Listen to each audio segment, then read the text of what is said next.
बच्चों सुप्रभात। आज हम लोग कृतिका की पहली कहानी माता का आंचल पढ़ेंगे। इस कहानी में लेखक ने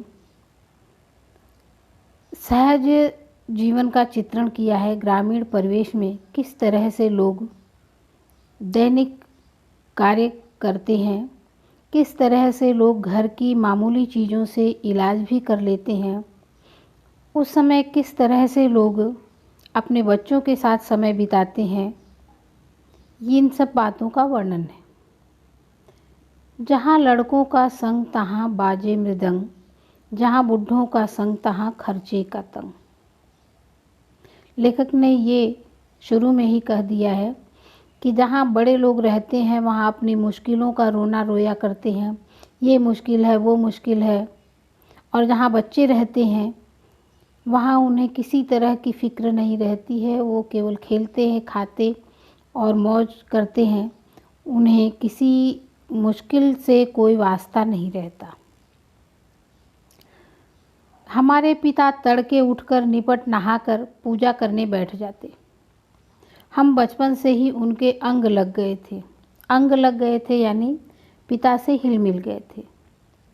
माता से केवल दूध पीने तक का नाता था, इसलिए पिता के साथ ही हम भी बाहर की बैठक में ही सोया करते। वह अपने साथ ही हमें भी उठाते और साथ ही नहला धुलाकर पूजा पर बैठा देते। हम भभूत का तिलक लगा देने के लिए उनको दिक करने लगते। दिक करने यानी परेशान करने लगते। कुछ हंसकर, कुछ झुंझलाकर और कुछ डांट कर वह हमारे चौड़े लीलार में त्रिपुंड कर देते थे। हमारे लीलार में भभूत खूब खुलती थी यानी अच्छी लगती थी। सिर पर लंबी लंबी जटाएं थीं। भभूत रमाने से हम खासे बम भोला बन जाते थे। बम भोला यानी शिवजी। पिताजी हमें बड़े प्यार से भोलानाथ कहकर पुकारा करते, पर असल में हमारा नाम था तारकेश्वर नाथ। हम भी उनको बाबूजी कहकर पुकारा करते और माता को मैया। बच्चों, इस कहानी में लेखक ने ये बताया है कि पिता भी अपने बच्चों के पालन पोषण में योगदान देता है। नहलाना धुलाना, अपने साथ पूजा पर बैठाना। बच्चा पिता के साथ सोता है, माँ से केवल उसका खाने का रिश्ता रहता है। जब बाबूजी रामायण का पाठ करते तब हम उनकी बगल में बैठे बैठे आईने में अपना मुंह निहारा करते। जब वो हमारी ओर देखते तब हम कुछ लजाकर और कुछ मुस्कुराकर आईना नीचे रख देते थे। वह भी मुस्कुरा पड़ते थे। ये कुछ बाल सुलभ क्रियाएं हैं जो हर बच्चा करता है। पूजा पाठ कर चुकने के बाद वह राम राम लिखने लगते। अपनी एक रामायण रामनामा बही पर 1000 राम नाम लिखकर वह उसे पाठ करने की पोथी के साथ बांध कर रख देते। फिर 500 बार कागज़ के छोटे छोटे टुकड़ों पर राम राम लिखकर आटे की गोलियों में लपेटते और उन गोलियों को लेकर गंगा जी की ओर चल पड़ते थे। बच्चों, उस समय बच्चा घर में ही पिता के साथ नहीं रहता था, बल्कि पिता बाहर भी जाते थे तो अपने बेटे को साथ लेकर जाते थे। ये कुछ उस समय की दिनचर्या कि पिता बच्चे के साथ अपना अधिकांश समय बिताता है।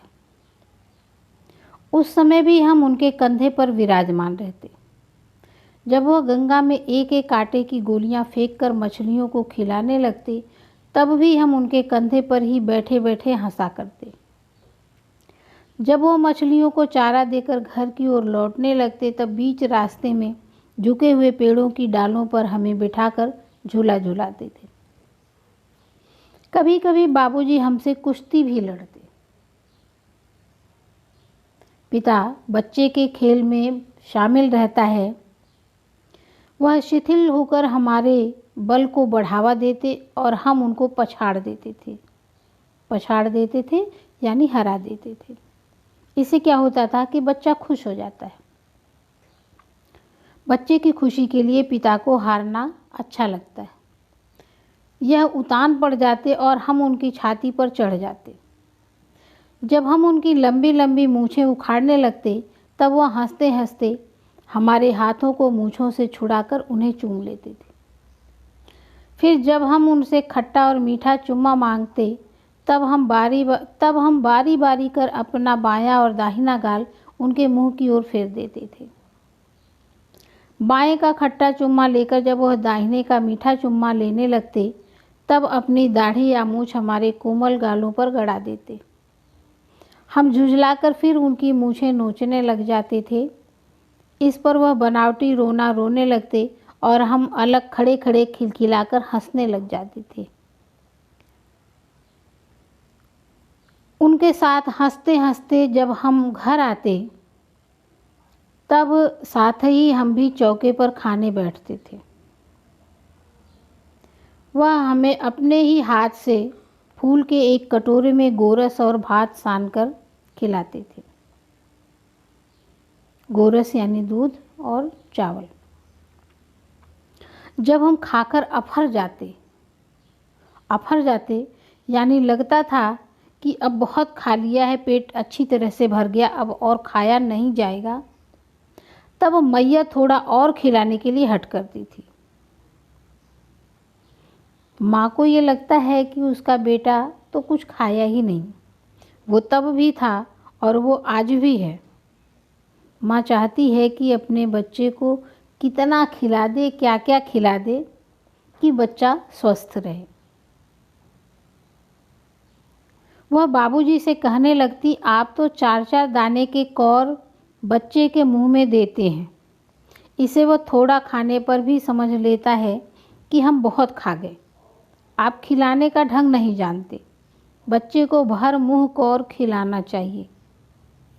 ये सामान्य सा मनोविज्ञान है कि माँ को लगता है कि उसके बच्चे ने तो कुछ खाया ही नहीं।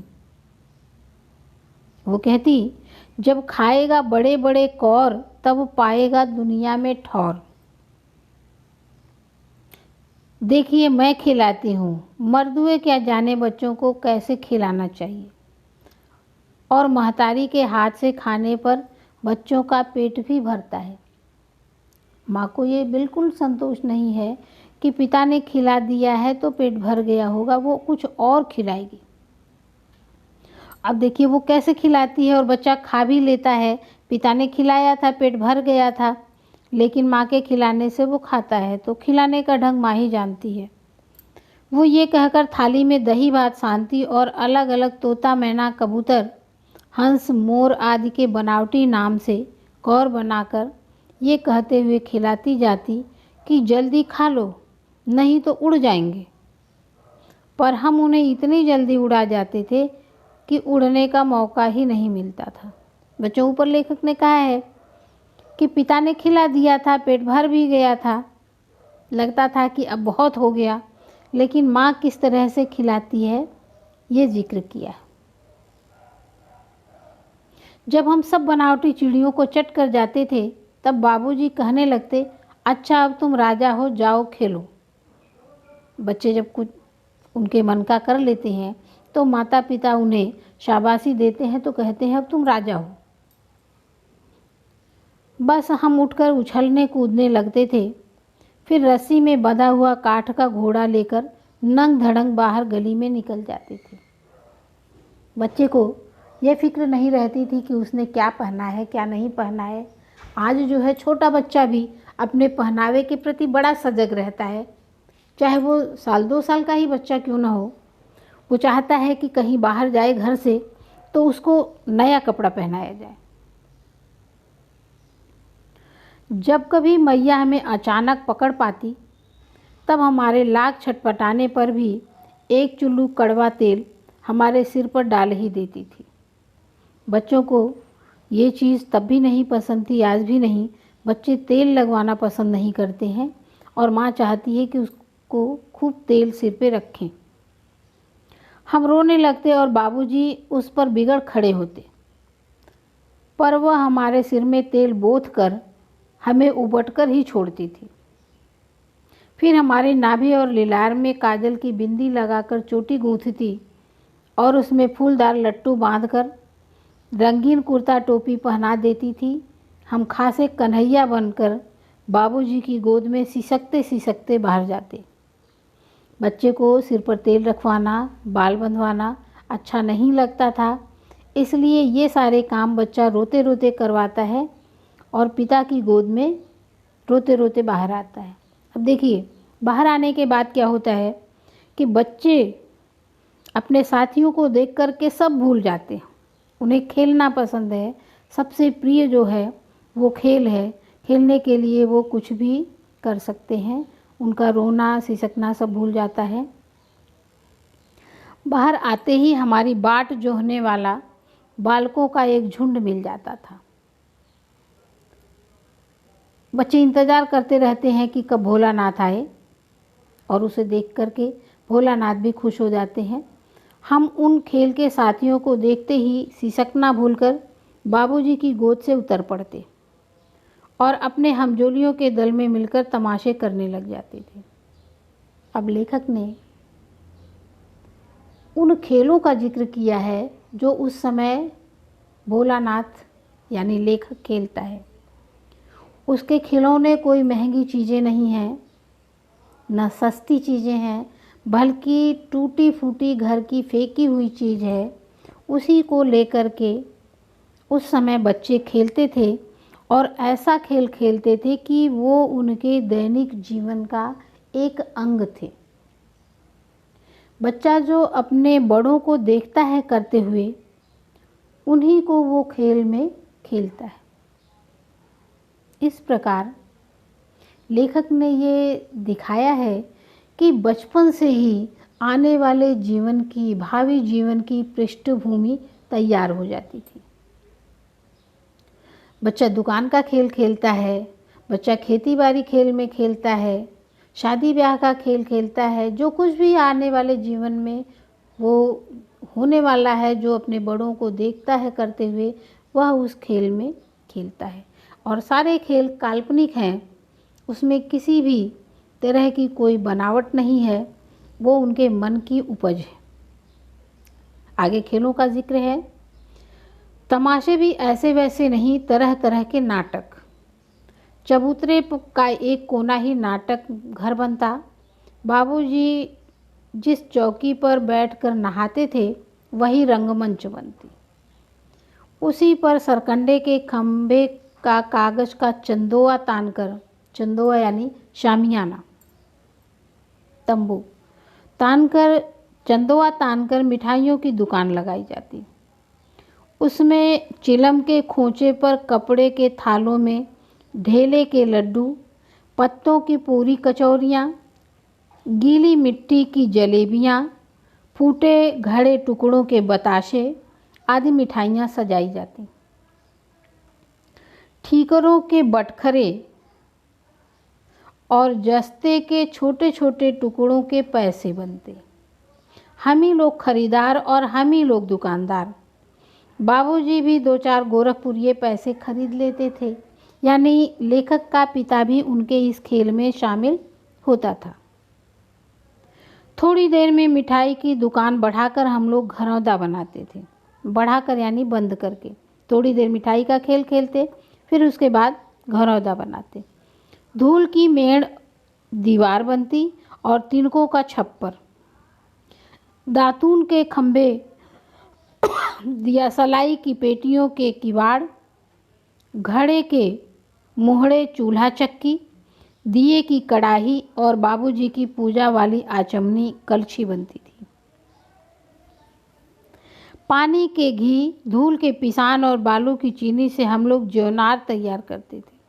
ज्योनार यानी भोजन, पकवान। हम ही लोग ज्योनार करते और हम ही लोगों की ज्योनार बैठती थी। जब पंगत बैठ जाती थी तब बाबूजी भी धीरे से आकर पात के अंत में जीमने के लिए बैठ जाते थे। पंगत यानी जमीन पर बिछा करके बैठते थे खाने के लिए खेल खेल में। तो उनके पिता भी आकर शामिल हो जाते थे और क्या कहते थे, देखिए, उनको बैठते देखते ही हम लोग हंसकर घरौता बिगाड़ कर भाग चलते थे। वह भी हंसते हंसते लोटपोट हो जाते और कहने लगते, फिर कब भोज होगा भोलानाथ। इस प्रकार लेखक के पिता उनके हर क्रियाकलाप में शामिल रहते हैं। इस तरह से बच्चे को अपने बड़ों का सानिध्य बराबर मिलता रहता है।